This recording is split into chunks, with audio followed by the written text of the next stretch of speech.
going on, everyone? My name is Sanjay Jenkins, and I have Jordan Hayes here with me. And today, we are going to do a fun little CRO breakdown, but probably at a level of depth that we've never done before over at Replo. So before we go into all of the nuances of what we're going to cover today, I just want to introduce Jordan really quickly. Jordan runs an ad agency, a growth agency, specifically for 7 and 8 figure Shopify brands. And what I love about that is, he's working with some of the best, people that really, really want to know how to scale, and are willing to commit to all of the, the nuances, the taking things to 11, going into the nth degree of every little thing, optimizing every piece of their funnel, their ad creative, etc. And they're committed to that. And I think it's just a completely different experience. You learn a lot more stuff. And I've just been able to see some of the stuff that Jordan and his team have been able to pull off as far as growth. So, Jordan, it's great to have you. I'm really excited for this conversation. How are things going, man? How are things in the growth world? Doing great. It's great to be here. Thanks for the intro, Sanjay. Yeah, we're gearing up for Q4. It's not far away from us at the moment. So Yeah. a lot of planning. We always find that if you plan early, you get ahead, then it tends to be, a successful one. One of the things I was always surprised by, when I first started out, when I was a very, very green e-commerce person, I'm if you start planning for Q4 in September or October, and no, you really need to be planning in the summertime, in, June, July, August. A lot of times, the really best brands, I would imagine, have their offers, their strategy, all the creative, everything kind of locked in, inventory plans ready around this time. Is that? I'm assuming that's what you do and you see as well, right? Yeah, I like to see that the other big sale events throughout the year, 4th of July, Memorial Day, Labor Day is coming up soon. We're just talking US brands. Those are almost like testing grounds for your offers. You want to, obviously Q4, Black Friday, you want the best offer. You want to make sure your offer hits really well. So we like to use those other, peaks in the year to test those offers. And, is it a percentage off that works better? Is it more you buy, more you save kind of offer, bundles? So yeah, it's good data for us throughout the year so that when it comes to planning time, we have, that data to leverage. I'm glad you brought up offers. I know it's going to be a big part of today's conversation. So before we get too deep into that, so I know I'll go down that rabbit hole. Let's talk about what we're going to talk about today. Let's actually kind of give the people a little peek of what we're actually doing here during this little yap session that we got going on. So we're going to do a CRO teardown. So we're going to go look at a brand. We're going to look at what they're doing well, what they can improve on. Jordan's going to call out some of the opportunities that they have. And, based on the notes that I'm looking at, there is a lot of really great stuff. He's going to go into a level of depth, again, that I just don't think we get to go into that often. And that's really exciting. There's a lot of learnings that we're going to unlock here on, how to structure landing pages, how, you make sure that your landing pages match up to your ads, call that congruency. And then time willing, we're going to get really deep into offers. There's a ton of really cool stuff that Jordan and his team have put together on offers. And so I'm excited to see that. The brand that we're going to talk about today is called Pretty Boy. It's a skincare company. It's a men's moisturizers and just skincare in general. Jordan, you want to give us a little bit about your hot take on Pretty Boy in general? And then we can go into we can get into this. For sure. Yeah. So I'm sure you guys know skincare is one of the most competitive markets out there. It's very low barrier to entry. The upside is that the margins are great. And if you have a really good product and a really good offer, you can create, recurring revenue through subscribers. So the good thing about today and going through Pretty Boy is that they're doing a lot of things right. So I love, we're creating videos like this, showing what they're actually doing, what the opportunities are, showing examples and visuals, right? Rather than us just talking about it. So what we can do here is I can share my screen. I can show you the landing pages that they're already running, what they're doing well. And we'll just stick with, for the first half of this video at least, just landing pages and formats before we dive into offers. And what I'll do is I'll share kind of the like how we look at landing pages, how we approach it, how we look at the like the specific customers we're trying to target and convert. So yeah, does that sound good? Let's do it, man. Let's get into it. All right. So starting with the landing pages that they're already running, um, just moving to this one right here. They're running this bundle offer, which is great because with skincare, the thing that I see the most is that creatives, I mean, UGC, statics, you tend to crack creative pretty early on. But where the difference comes in these skincare brands is conversion rate, AOV, and then ultimately that recurring revenue on the back end. So with this bundle offer, it's great because they're trying to increase AOV. They're driving them to a pretty, like, I guess, optimized PDP version of a landing page, where they're introducing the skincare starter kit, and then they're really just going through like before and afters.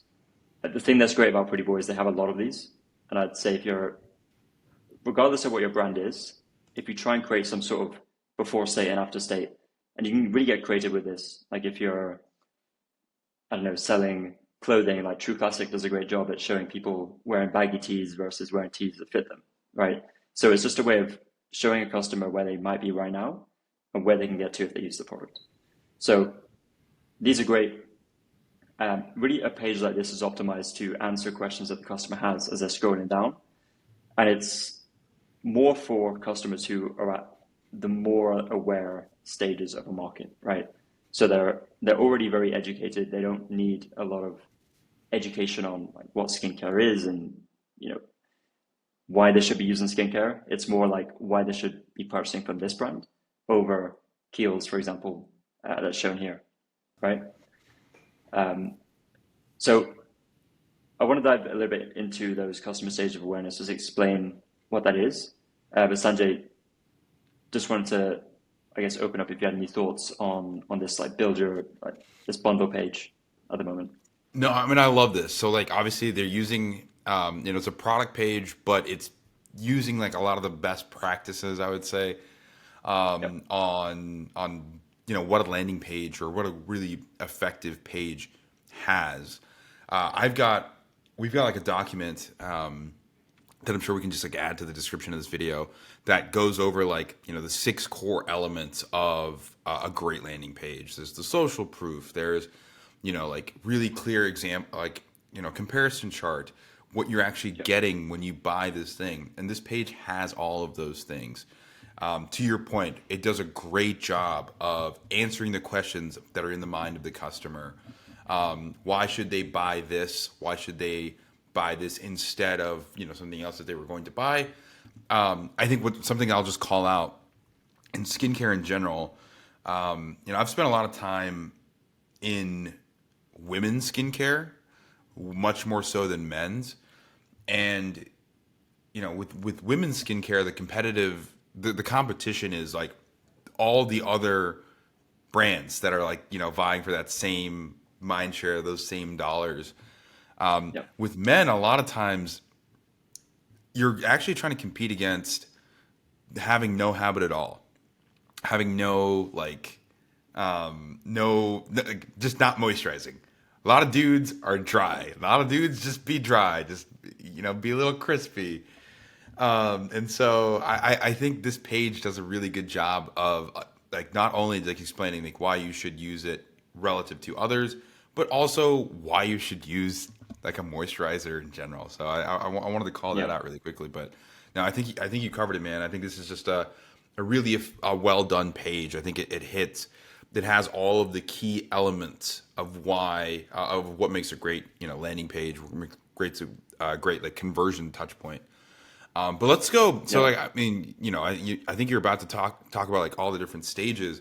I want to get into that because for me, like Yep. I think you mentioned this is like a really great like kind of middle to bottom of funnel page, and I want to know how you would shift it or what you would do differently for skincare, especially for the top of funnel stages, like the initial awareness. Like how are you getting someone who's not maybe even problem aware to become aware of the Yep. problem and then be aware of the solution. So let's go Of into course. the funnel stages, man. Yeah. And just before, because this will help tie in later. like Pretty Boy, they know who they're talking to. Like they have a specific customer type, and you'll see more of that in a moment. But as you said, Sanjay, like you're competing against no habit at all. I would also say that if men are using skincare, it's likely that some of the local drugstore, something that they could pick up easy, and you can see by the brands that they're comparing to, Cetaphil, CeraVe, Olay, like these are all brands you can pick up at the drugstore. They're not Yep. necessarily other D2C competitors. Whereas the women's skincare is like this. I think it's a customer that's a lot more sophisticated, right? Hmm. So another thing here is this social proof. I do know this guy is huge on social media. They should be leveraging this more. Maybe adding the number of followers he has. Like a lot, like men are not going to know who this guy is, only if you're like in skincare In world the and game, in yeah. e-commerce. Yeah. So I think there's a big opportunity here to say, certified by this dermatologist, but who is Luke Maxfield? Well, he has like these qualifications and he has this many followers, and it just adds a little bit more depth to this recommendation. And then I think adding it further up the page as well to try and lower that barrier in the customer's mind sooner. I actually, I've never really thought about like adding an influencer's like follower count to a landing page. But I think like especially in a case like this, that actually makes a lot of sense. Like I don't know who that is, but if you were to say this guy has 3 million followers, and he's a dermatologist, like a Yeah, board certified dermatologist, like that is a ton of not only like medical validation, right? Because he's a doctor and he's a dermatologist, yeah, but also like some like a massive social proof. So for sure. I mean, I don't know if it always works adding, the follower count, but I think to your point, it would actually probably crush here. That's actually a pretty great idea. Yeah, it's authority, it's trust, it's triggering all those like psychological those things that we have wired into our brain. And especially if you say that this guy, he also focuses on men's skincare, like he's helping men, discover skincare and ultimately what Pretty Boy are trying to do, like tying that in. Like one thing that like an easy win is like adding this into the like product image gallery. Whenever we have looked at just heat maps, we use Microsoft Clarity with our clients. It's a free heat mapping tool and session recordings. Whenever we look at those heat maps and session recordings on product pages, on landing pages that have something like this with an image gallery, we always see these like lit up. Like they're the most one of the most clicked on areas is like these thumbnails or like the arrow to go to other ones. So what we've done with a lot of clients is we've optimized this area specifically to add things like this in Hmm. infographics, right? Because you have this real estate now. Don't just show images, but show images with these benefits, right? Show different features. Like here we have a two-in-one, right?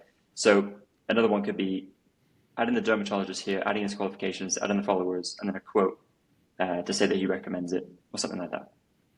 This is this is one of the most underutilized things that I see. Like looking at like a couple hundred pages every few days. This like you have this gallery, people are clicking through it, and a lot of times like they just have you know looking at the image on the screen, just the product being put into the little cleansing tool, but they don't have any of the like the infographic material outside of it. And while it might be a compelling image, this image where it says two-in-one gentle face cleanser, it's got the two-step, the 100% money back guarantee, which is a it's a symbol of trust. The 5 stars, social proof, like that is 100x more valuable image than just having the product image. And Yeah, I think it's like I think the more direct response you go, the more you start to see these things. And if you're not utilizing stuff like this right now, I highly recommend you do so because it is it's the most game changing. It's like the easiest leverage. It's free real estate. It's literally free real yeah, estate. So absolutely, like it's a great call out, man. yeah. And just a quick one. I don't want to hop on this topic, but I think it's important. Is if you look at mobile, if I just see how these guys have structured this on mobile, so this as well, like the fact that customers like swipe through left to right. Like if you look at Instagram and you look at the way that they've transitioned, when you can have those posts that have multiple Mm-hmm. images and multiple videos in one, and you swipe to the right and you see those dots. So Instagram has trained us as users to like swipe right to see more, right? Yep. So you don't even like on mobile, you don't even need thumbnails. Like these dots can be enough, maybe a left or right arrow.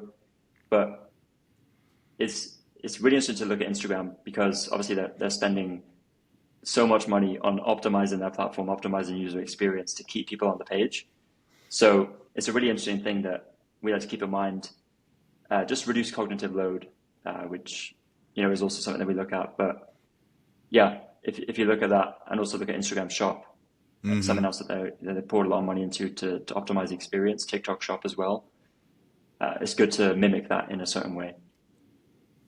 It's not always like it's not 100% effective, but if you can take the lessons and the hundreds of millions of dollars of A/B testing that brands like Instagram and TikTok and Amazon have done, and apply some of those principles, those lessons to your pages, most of the time you're going to find your conversion rates are going to improve. And I think, this is like a great example of this, just the carousel and the swipe. And I know as soon as I see, sometimes I'll do it without even realizing it. Like I'll see a carousel or I'll see a post from someone that, it's like, I'm like, whatever, like I don't really care. But because I see those dots, I'm like always going to go look through those other photos. It's Yeah, just baked into our behavior now, really. yeah, that's it.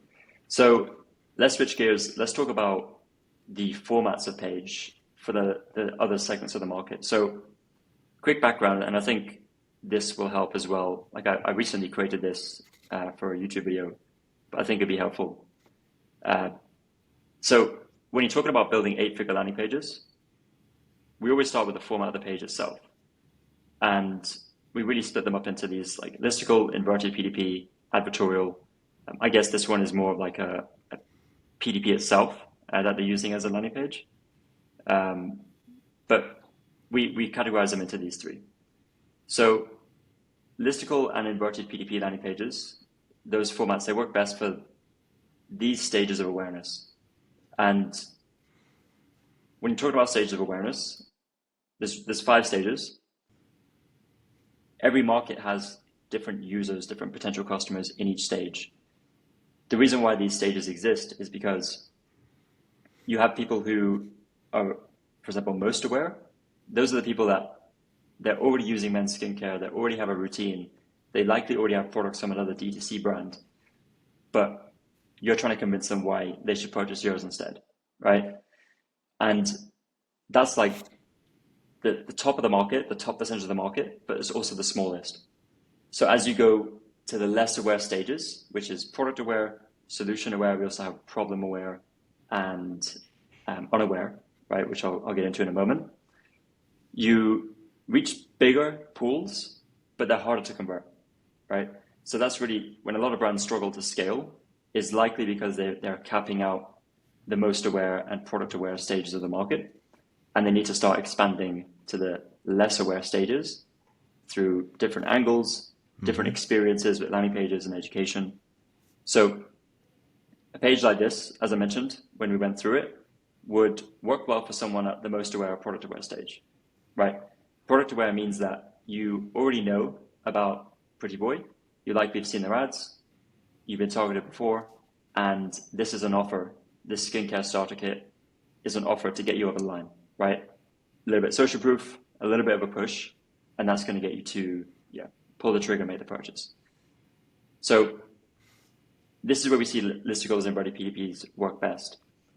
And you can scale a lot just by doing these, right? Because these are still big segments of the audience. A lot of it depends on your TAM, which is your total addressable market size, which for skincare and men's skincare would be pretty big. It also depends on how many countries you're selling to as well. But as I said, as brands continue to scale, they start reaching more and more people in the more aware stage of the market, and then they begin to see plateaus, right? So the solution here is to expand and target those less aware audience stages of the market, and that's where advertorials come in. So the reason why I love advertorials is because they're specifically designed to go after these less aware stages of the market, right? Solution aware, problem aware, and unaware. And we're going to focus in on these solution-aware, problem-aware stages in this video, and I'm going to show you an example of an advertorial that does a great job at targeting those that are problem and solution-aware, and what it does to take them through to the stage where they are no longer in this stage, but more so in the product-aware stage, right? So Sanjay, I can go into a little about the reason why advertorials work and share an example, but anything you want to add at this point? Yeah, yeah, no, I want to add something. So, Taylor Welch, who's like a big, I don't know, internet traffic funnels guru type guy. I was in one of his programs years ago, and he said something that was really interesting about this, like kind of the market stages, right? Uh, the top, the most aware, where they not only know your product, but they know like they understand like the your offer, even like the most aware. It's like 3% of the market on average. Yeah. And more like the most people like try to just go after that 3% in any given market. And if you, as you try to expand, you're obviously like as you mentioned, it gets harder and harder to like educate these people and get them pulled up. And something he said was basically your marketing at that stage, as you're really trying to scale, is you're trying to turn people into your best customers. So initially, when you're first starting out and you're just trying to get the top 3%, your marketing is to capture the best customers. And as you start to scale, you're actually trying to create your best customers. And I think that was like the biggest shift. And I know like because I'm very bullish on advertorials when it's skincare or supplements. Like I think advertorials are the most, again, like underutilized tactic, but they're some of the most effective ROI generators. So yeah, like let's jump into advertorials. Like break that down for us. Explain a little bit in greater detail on what exactly advertorials are and how people can use advertorials to create their best customers. Yeah, of course. So before we look at an example, the reason why advertorials do a great job at moving people from less aware stages to more aware stages of the market is because their style and format is, first of all, familiar to that of an editorial piece. You'll see why in just a moment. It's something that customers are used to seeing when they're researching or reading up on things they don't know a lot about, right? So it's unthreatening. It doesn't seem like a brand is trying to sell you on something. It seems like you are learning about something, right? And that is actually the case. And the second reason why advertorials are great is because you just have more room to write more words, right? So as a result, you take the reader through a journey from their current stage of awareness to a more aware stage, and you do that through education. We're going to get into the challenges with advertorials in a moment, but let me show you guys an example of how this looks. So one thing I'm going to call out really quickly yeah, is you're going to see a lot of text. And one of the number one pushbacks that I get whenever I recommend an advertorial is people don't read long copy. And I will 100% of the time say your buyers do. So just keep that in mind. If you're skeptical about the effectiveness of this, I promise you, your buyers are actually reading this. But all right, let's look at this. I'm excited to see this advertorial. yeah. So you're completely right, Sanjay. Like if someone is experiencing a problem and it's a big enough problem, they will stop and read, right? So this one here is for a leg massager, and the headline is Top Doctor of Physical Therapy. This is the best way to relieve edema in your legs and feet fast. So straight away, we can see that they're targeting someone who's already aware of the problem, right? Because they're mentioning the problem in the headline. And I would say that this advertorial caters to both a problem-aware stage and a solution-aware stage, because people with this problem, they likely have to go to a doctor, some sort of physiotherapist to relieve pain. Maybe they have to take some medication, and that is a solution, but maybe not the solution they want, right? So they're already aware that there's a solution to the problem, but it's also problem aware because the fact that they haven't found an alternative solution that maybe is a little bit more natural, a little bit less invasive, is the problem itself, right? So hopefully that makes sense. But an advertorial always follows this sort of structure and framework. So you can see that it looks like an editorial piece. It looks like something that you would read from a news press publication, and it's designed exactly like that. So we're going to go through that quick skim of the structure, and then we're going to look deeper into the content itself. So typically with advertorials, like headline, subheadline, there's always some sort of before and after graphic that visually shows usually the use of 3D, the use of X-rays, which we'll see them use in just a moment, like this kind of thing. It works really well to visualize what is this about, and visualizing for the customer, like meeting the weather out, right? If someone is experiencing this problem, then they'll know exactly what the images are referring to, and then this is going to intrigue them. So we like to look at like this part here, including the images, is like the hook for your ad creative video. You need to give people a reason to stay and read on. So you should treat your landing pages like you treat ad creatives, meaning you need to hook people in, and then you also need to retain their attention. And that's where the rest of the advertorial comes in. So underneath the image itself, the graphic, we always have some sort of author, right? This company is using a doctor for authority. Great idea, especially when it's a medical related product. You know, for Pretty Boy, using the dermatologist, using some sort of skin doctor is a great idea because it gives you instant authority. Now, you don't always have to use an authority figure. It could just be someone, you know, it's just someone's name, but it just lends a little bit of, I guess, it looks like the editorial, right? That's what we're trying to get after. There's also the date here. Yeah, do you want to add something? Yeah, so I ran an advertorial for a supplement company for women, and their number one supplement was a debloat pill. And the founder, she was like I think she had like 600, 800,000 followers, and the supplement company was born out of her personal journey in like, reducing puffiness and, all sorts of other negative effects that were happening to her body, and we wrote the advertorial like in her voice. So sometimes it could be like a founder perspective, depending on like if your product was solving something specific to you. I know in Replo's like template library, we have the on it advertorial, and the kind of the angle there. It's like written by someone else, but it's referencing Joe Rogan a lot because Joe Rogan's like one of the big proponents. So it's not like his voice, but it's still kind of like using his social proof. So there's a lot of different ways you can slice it, but like that's a subtle thing. The author piece is a subtle thing, but you'd be very surprised at how much it impacts your conversion rate. So yeah, I'll let you keep going now. This is awesome. I'm so glad we're doing this deep dive on advertorials because it's been a very long time since I've talked about this. And this is let's keep rocking, man. This is awesome. Yeah, and that's a great point as well. Using the founder if it makes sense.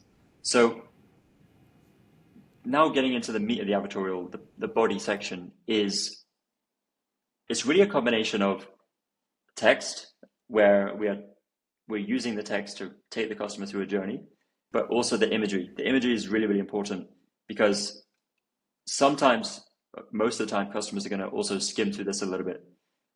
What they might do is they'll skim through it, they'll see graphics, and they'll be like, oh, wait, this, like, I should read this. And then they'll go back to the top and then they'll start reading.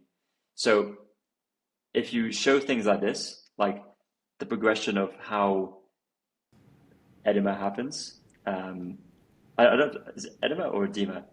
Edema is, I mean, I know, Edema. I think it's how it's pronounced in the United States. It might be different elsewhere, Right. but yeah. We'll go with edema, but you can see how like the progression, if someone has experienced it, they know this, right? And it's just very like, you could say like shocking visuals work really well because you want to stop and grab attention, right? So you can see that the structure here is always text, image, text, image, text, image down the page, right? It breaks it up nicely. And there's never really a huge chunk of text that you have to work your way through. There's always the imagery to support it and break it up a little bit, right? Then what happens is eventually the product is introduced, and then it's always backed up by some sort of social proof and trust. So we'll dive a little bit deeper into this, but just to show you guys high level, this is introducing the product and then immediately Trustpilot reviews, right? Images of customers wearing it, longer format reviews, something that you would see on Amazon, for example, right? Even up 76 people found this helpful. Like all of these little things, they may seem small, but they're all adding up to create deeper trust signals in the customer's mind. Like a lot of this is really, really interesting if you're interested in consumer psychology, but trying to mimic websites like Amazon, we spoke about Instagram before and mimicking the experience, it just creates familiarity as well. So before and afters, again, just thinking about Pretty Boy and skincare, before and afters again, like when you have a product that has a very clear problem solution before and after state, advertorials work even better. Like Sanjay said, skincare, supplements, but I've even seen brands. Let's say there's a brand selling pillowcases. They use advertorials, and yeah, they've been able to do that successfully by relating your current pillowcase to the new pillowcase, and that is a before and after state. So you can still get creative, and yeah, eventually then they're talking about like how do you actually get this product, the offer itself, and they're going a lot into the urgency and scarcity. So we could sell out tomorrow is the scarcity in number of units. They are one thing I like that this brand does is they say you cannot get it anywhere else. You can't get it on Amazon, can't get it on eBay, because what people will do more times than not is they will, once they know that this product exists, they're going to say, hang on, let me just hop over to Amazon to see if it's cheaper, right? Or to see if I can get it faster. So brands that do advertorials well, what they do is they do this thing called dispelling other options, meaning we are putting down and saying you can't get it on Amazon. There's a brand, Pet Lab Co. Maybe I can pull up their advertorial as well. Oh, they're crushing it, man. They are crazy with advertorials. Yeah. So one thing that they do is they talk about the ingredients in the product, and they say the quality of these ingredients cannot be sourced anywhere else, right? Because they understand that their customers will go and try and buy the separate ingredients on Amazon and save some money or whatever, but they are dispelling the other options as well, right? So brands that do this, they do this really well. They're really successful with advertorials. So then comes the offer. So they're talking a lot about pricing. They're overcoming a lot of objections, and yeah, they have this special limited time discount where you can get it for 50% off. Then the button there links to like either the checkout or another offer page where they can select how many they want. So risk reversal, guarantee, and then yeah, here's what to do next. They're really taking you through that journey. Option one, option two, it's the direct response here is really, really strong. It's money, yeah. This is like, and just to kind of like you just remind everyone like the journey of a buyer here, right? They see an ad, maybe it's like a VSL style ad, or even just like a static that just really reinforces, like even like the image and the hero of the advertorial page, but just reinforces like the real pain, right? It's maybe you don't know that the thing that's happening to your legs is called edema. Maybe you just know my legs are swelling and it hurts, and you see that, so you click through, and as you go through this page, you're learning, oh, the pain that I'm experiencing is edema. Maybe you did know it. You probably do know it if you know.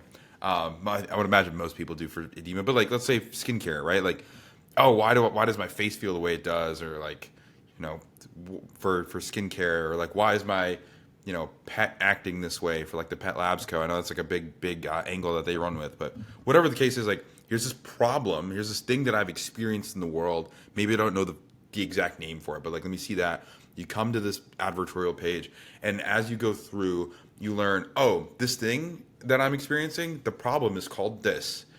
Oh, yep. Like, okay, so now I know this problem. What do I do with this problem? Like, what are the solutions? Then, it says, oh, the solutions for solving this are, for this like leg massagers, like you need like type of compression, and maybe there's heat, and maybe it's like a certain Yeah. like cycle, and you're like, oh, okay, like that seems like a lot of stuff. How do I do all that? Like, and then you're like, okay, like you can find some stuff elsewhere, or you can build some contraption yourself, or squeeze your legs regularly, or here's my solution. Here's the solution for you. So you go from not fully knowing exactly what the problem's called to identifying the problem, identifying the solution space, and then presenting your product as the ideal solution. And then after you do that, as Jordan's called, it's like, dispelling like other options. It's saying, hey, like you can't really get this anywhere else. You can't get it on Amazon or eBay, or for the Pet Lab Co. example, like you can't put together the ingredients in the level of quality in the formulation that is most effective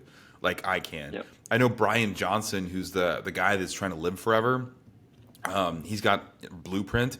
He dropped this like huge video yesterday or today about like cocoa and chocolate, like dark chocolate, and he reviewed all these different like dark chocolate bars. And at the end of it, he's like, "Hey, like here's my product. I put out all the research for you. Here's like everything that you can go figure this out yourself. But I just magic wanded this for you. Here's the solution that's already packaged, that already fits this. But if you really want to go do it yourself, you can." And that's a really powerful angle. So again, Yeah. advertorials, that's like the power of advertorials in general. I know, just to be mindful of time, I really want to there are a couple more things I want to talk about. Yeah. And one of the you mentioned this briefly, but I really want to dig into this and get your thoughts on this idea of congruency. And so that's, Yeah. high level, it's what you say, what you message in the ad, matching the content that you have, on the landing page. So let's jump into that. Like, tell me a little bit about how you look at congruency, how you're advising your clients, and how you're building things just to be congruent. Yeah, of course. So when we work with clients, we take care of ad creative, media buying, landing pages, CRO. We like to be full funnel on the customer acquisition side. And the reason why is congruency. The way we see congruency is more so for the stage of awareness. Like we've tested, if we have a specific content creator, John, in a video, we might want to feature his face as one of the first things that someone sees when they land on the landing page, right? We've tested it. In some cases, it works. In some cases, it doesn't really make a difference. It could be interesting if you're very like founder-led, you're the face of the brand. I think it's more important. But that's an interesting thing. But what we found has more impact is just making sure that the connection between ad and landing page for the stage of awareness and the specific problem that you're talking about and the way that you're phrasing it is the same. So with this one, Top Doctor Physical Therapy, the ad itself would probably have a very similar headline. They're probably talking about relieving edema fast, right? They're talking about the speed. They might be talking about an at-home solution that is new and doctors are raving about it, something like that. And they're creating a curiosity gap with the landing page. It just means that they're building up curiosity in the ad, enough for someone to click through. And then the landing page is where, first of all, we want to acknowledge that the customer is in the right place, right? They see this, they're like, okay, it's a safe website, I'm in the right place. It looks very familiar to where I came from. Now let me read, right? So that's really what we found has moved the needle the most, is when you look at it more broad in terms of what is the specific stage of awareness and customer we're going after, but what is the specific headline, either the hook in the video, the angle of the video, or the static, depending on what ad we're using. I'm actually kind of curious because some people do, some people don't. Do you all do a lot of like VSL stuff? Like like long form? Do any of your clients like running any 40-minute long ads that go to pages? We haven't done that. It's something that I guess we haven't had to tap into yet, but I do want to do it. It's actually on the roadmap for us this year to start introducing that. Both long format ads, but also a VSL on like a landing page VSL as well, right? So they click through to the landing page. It's also a VSL. And I think you see this a lot in info products. informational Yep. products is kind of the norm, right? It's like if you don't have a VSL, like what are you doing? Uh, and I think there's a lot of opportunity in e-commerce. It's kind of like a red ocean to blue ocean strategy Yep. with those VSLs. That's the way I like to think of it. So yeah, I think if you could put together a VSL, which really would just be, for this brand, they would just take all of this copy and then they would have someone like this doctor saying it on video, right? And as he's talking, they're showing these visuals as B-roll, right? Hmm. So it's more just like a sales page. That's what it's, a video sales letter, right? A Yeah. VSL. And a lot of it's like the advertorial content just in a video. I know if you, something that I hear a lot. So even my own girlfriend has told me this is like, oh, I would never watch a 40-minute long ad or never watch a 40-minute long video. And then you look at the data on like consumption of like some of the best VSLs in the world, whether it's in an ad or on a landing page, and you would be shocked at the performance. Some of the largest companies in supplements, like the Gundry MD, one of the largest supplement Yeah. companies in the world. I think at some point they were doing like, I actually don't remember their specific numbers. I'll quote some other numbers, but I know for Gundry, like they will literally run a 40-minute long ad that goes to Yeah. like like an offer, like an inverted like PDP page, and it crushes monster campaign. Proactive, like if you're like the skincare company, like the anti-acne skincare company, they did their social proof strategy was let's just get every like celebrity. They were spending I think like $1 million to $2 million a day on TV ads at the peak right before they sold for $1 billion, and they you know same thing, very long video that goes through like Yeah. all of the stuff that we talked about with advertorials, the same thing. I know we like kind of like deviating a little bit, but it's something to call out. Like it's something worth talking about. But I think the reason why those things work so well, to go back to the point we were talking about, is the congruency. It's the message in that ad creative, whether it's a static or 30-second video or something that's 30 minutes long. It's really deeply tied to the content of the page that you send the traffic to. Yeah. And I'm surprised at how often people just don't do this. I know it's tougher. It's like material lift, but Yeah. not that much, right? Like I wouldn't say that it's that hard to actually do this. I'd say it is challenging. The reason why it's challenging is because you really have to get the angle right. You have to get Hmm. you have to be able to hook people in, but you have to be able to hold the tension for long enough. And I think this is a great example because there's like a really good breakup of like text image. Some advertorials are like really long text and less images.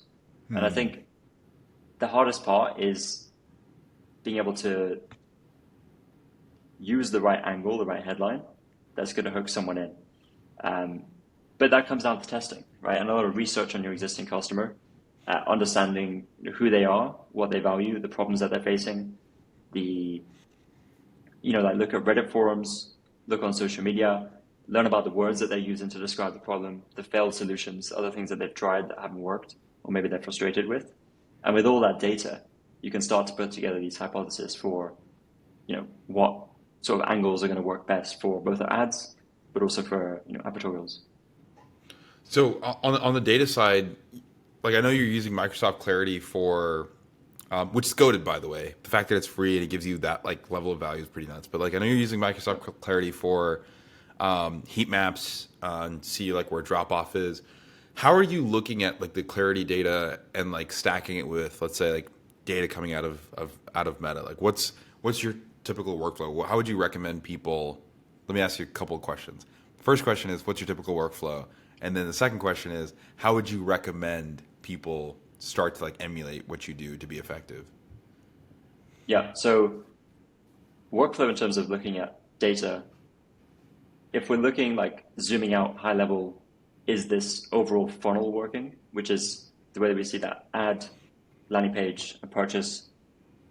We use TripleWell with our clients, for example, to track data.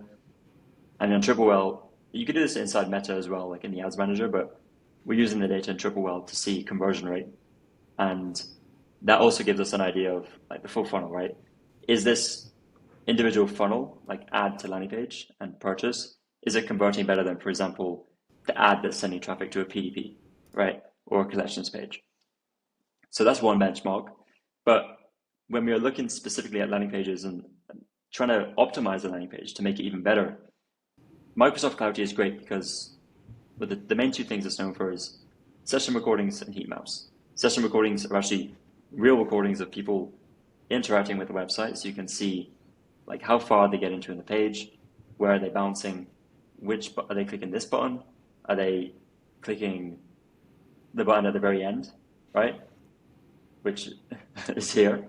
Like, are they reading? Are they skimming? Like, what are they doing? Right? What is the behavior?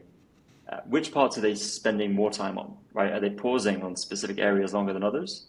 Because if our landing page is not performing, it might be the fact that if they're pausing somewhere, we might want to move that further up, right? To hold attention sooner.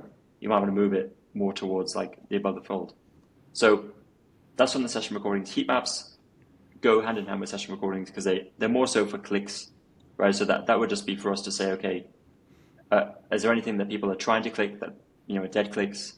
Maybe they're trying to click these ratings to see, maybe it takes them to the reviews, but they're not going anywhere. So that could be something we could fix. And yeah, again, which buttons are they clicking and what is the most clicked areas of the page? So those two aside, you can also look at things like scroll depth, which give you like a bigger picture view of how far people are scrolling down the page. So we tend to see like around the 30% mark, 35% mark is pretty good as a benchmark. But really that's only going to give you like a high level touch point of how it's performing. Going deeper into the session recordings to understand the behavior is where you're really going to get the data, to make those optimizations. Man, I gotta redo my my workflow here. I don't think I look at session recordings as much as I should. That's my key takeaway here. So if you're watching this, listen to what Jordan said, follow his advice, because it's what works, what really works. We're coming up on time, so I wanna kind of close up with if you were Pretty Boy, we've talked a lot about congruency. We've talked a lot about how to look at data. We've talked about advertorials, thinking about what stage of the funnel or the awareness someone is. And we also, like, at the very beginning, we saw that Pretty Boy was using landing pages. I mean, they are doing some of these, a lot of the things right. What's like the one thing that you would recommend to the Pretty Boy team on, hey, this is like the number one opportunity. This is what I would test.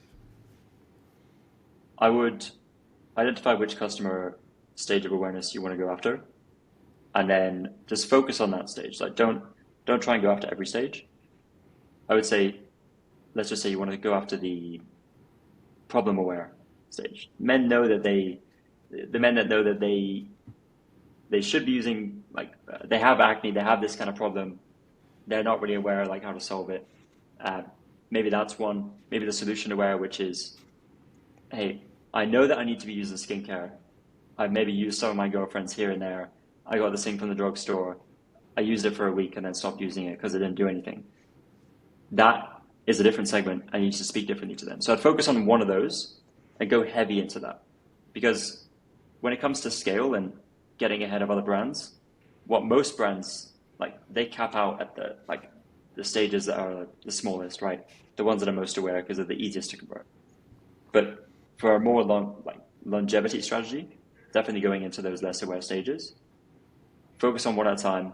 Build a strategy with advertorials, VSLs, like the things that we spoke about today, to just convert that stage, and then that's where the scale is going to come from. Awesome. All right, and then before we leave the people, how can people find you? How can 7- and 8-figure brands reach out to you and have you do all this magical stuff for their business? Of course. So we're hazemedia.co. That's our website. You can probably also find me on YouTube, Jordan Hayes. I usually trying to like share a bunch of stuff like this, right? I just sharing what's working for us, also specific case studies, like taking a brand from X to Y and how we did that. Landing pages, CRO, creatives, media buying, all that stuff, even email marketing. So yeah, if you're interested, check it out. We'd love to share more insights with you. Yeah, this has been great. I highly recommend if you're evaluating agencies right now, go hit up Jordan and his team. They are absolutely crushing it. And if you couldn't tell from the video today, like there's a lot that this man and his team know how to do and can execute on and have been very effective in doing. So definitely go to Hayes Media. We'll make sure all the information in the description. The last thing that I will say before we jump is when we were putting together this video, we had like a preparation doc, and Jordan did all the work here. I did very little, I'll be honest. But there was this whole section on offers that we just didn't get a chance to cover. So we're gonna have to do another one of these. There's so much really, really cool stuff. A lot of gold in the offer content. So we'll do another one of these. Jordan, this has been a ton of fun, man. I am so grateful to have had this conversation with you. Dude, it's awesome. Thanks for joining us today, man. Yeah, it's a pleasure. Yeah, happy to share what's working for us, and hopefully it's valuable to the audience. Absolutely. All right, Replo fam, we shall see you on the next one. We'll talk to you soon.